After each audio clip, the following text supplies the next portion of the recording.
Hello and welcome to the SciFirst MovieTalk episode. So, in this episode, I'll be discussing the 1997 Mike Myers spy movie spoof, Austin Powers, the International Man of Mystery, as directed by Roach. The movie is basically a send-up of the James Bond series, let's put it bluntly. Particularly in this movie, the earlier movies, and parodies the likes of kind of 1962's Dr. No, 1963's From Russia with Love, and 1965's Thunderball, and they're kind of just to name a few. And kind of serves to accentuate the elements of the plot lines and the characters of those movies to kind of serve its own comedic purposes. Opening in the swinging 60s, 1967 to be exact, the film introduces us to the debonair but outrageous super spy Austin Powers and his arch nemesis Dr. Evil, who are both played by Mike Myers. Upon nearly being captured, Dr. Evil escapes into space in a rocket designed as the big boy restaurant chain character, and is cryogenically frozen, only to kind of return 30 years later in 1997. Austin, after having chosen to also have himself frozen until such a time as Dr. Evil might return, is awoke by the British Ministry of Defence to once again thwart the diabolical plans of his old adversary. Dr. Evil, he plans to hold the world ransom for $100 billion, or else he will unleash his diabolical scheme to activate every volcano on Earth. Austin teams up with Vanessa Kensington, as played by Elizabeth Hurley in this movie, in what I believe was a kind of breakout role. She'd kind of been in other movies before this, I think, but from memory, it was the one which kind of catapulted her into the limelight, with her then becoming a kind of a British icon after that, ever since as a result. Along with the mission, Austin has to come to kind of terms with the world, which has long since changed around him, No longer are his ideals and values from the swinging 60s still applicable or acceptable to the world of the 90s, and he does find himself out of touch and pretty much out of date.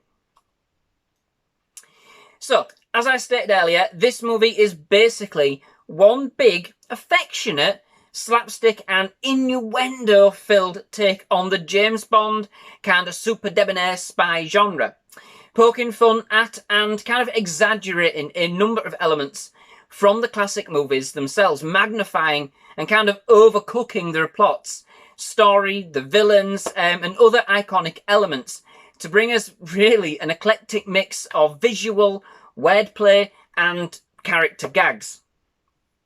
What I do admire about this movie, and the Austin Powers series in general, to be fair, is that unlike some spoofs, although it basically does rip everything from other movies, it does actually go to great lengths to kind of strongly hinge on its own merits. The main element is no doubt the fact that this film contains, in my opinion, one of Mike Myers' best character creations, Austin Powers himself, Not least forgetting, of course, Dr. Evil too, both of which are just simply superb. Now, in saying this, especially in the case of Dr. Evil, the characters aren't wholly original. Dr. Evil is basically Blofeld from the James Bond series. But the way the characters are set up in this movie and the way that they kind of interact with the characters around them is wholly different, in my opinion. And it completely sets them aside from those that they are kind of so clearly based on. Other characters, particularly the Henchmen in the movie, are again just complete rip-offs from the Bond movies. But therein lies some of the movie's charm. So these characters, are simply for comedy value. And apart from a couple, are never really kind of fleshed out in any way further, really. For instance, instead of having Oddjob from 1964's Goldfinger, we have Random Task, as played by Joe Sun, who, instead of kind of throwing his razor-sharp hat as Oddjob, does in Goldfinger, we have random task throwing a shoe. We have Frau Frabissina, as played by Mindy Sterling, who is the film's take on Rosa Klebb from Russia with Love, and a character simply called Number 2, Dr. Evil's second in command, as played by Robert Wagner, who I believe, if I'm not mistaken, is the film's kind of take on Emilio Largo from Thunderball. There are loads more characters, especially one which is a play on words from the character of Pussy Galore, again from Goldfinger, but this time with a name which leaves nothing to the imagination at all. I'll say no more. For me, as a James Bond fan, a big, massive James Bond fan, and I'm not sure if this will be the case for all James Bond fans, but I really do enjoy trying to figure out which of the movies each element of the film has kind of been taken from. And I do really find it great fun. It's a blast. Along with those films already mentioned, I did also clock a reference, I believe, to 1971's Diamonds Are Forever. And I'm sure there are lots more throughout this movie. And that's the great thing. No matter how many times you've watched it, you always find something new that you didn't catch last time. And it isn't just Bond that gets the Austin Powers treatment. Not at all. There are many other references taken from other popular movies, TV series, and pop culture in general, both from the 60s and the 90s. Even the 1980s, The Empire Strikes Back gets a moment in this film. Dr. Evil is also given a son, Scott, as played by Seth Green, who was grown from Dr. Evil's frozen seed whilst he himself was in cryogenics. Scott has a deep resentment for his father, having of course not been there for him so far, being frozen and all. And this kind of plays out brilliantly on screen, that the father-son comedy routines are excellent, especially when they try to go to therapy together and when Scott tries to kind of offer his realistic and efficient approach to dispatching Austin Powers with a nice simple gun over Dr. Evil's elaborate and technically unnecessary setup with genetically engineered, ill-tempered sea bass. I think I've kind of hopefully given you a flavour for what this movie is like if you haven't seen it before. And yes, it's ludicrous. It is extremely funny. But I must be honest and say that not all of it comes from, an educated take on the genre. This isn't that movie at all. The film is laden with an array of toilet humour and sexual innuendo, which I can appreciate won't be everybody's cup of tea. It can be quite crass at times. But the film is very light in tone, for the most part, and it's an easy watch. And with a real kind of cheesy style that kind of just makes it pop. In fact, the film actually opens with a flash mob dance sequence set in 1960s London. Designed, of course, to introduce us to the kind of the flamboyant nature of Austin and at the time from which it came. It can be quite psychedelic at times and even has cutaway dance sequences mid-film which add kind of a different element of flair and play to the camera throughout.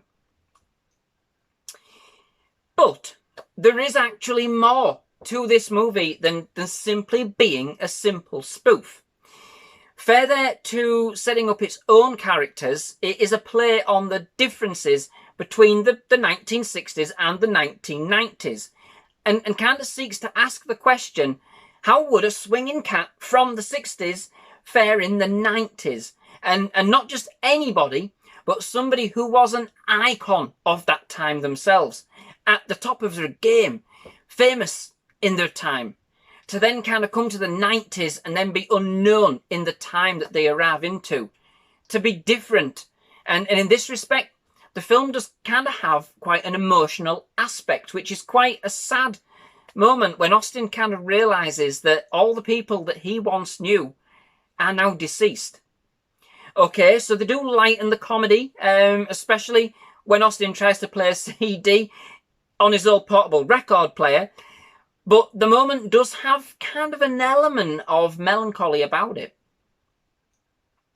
Ultimately, Austin, he does come to the realization that although the world has changed around him, we now have the freedom and responsibility.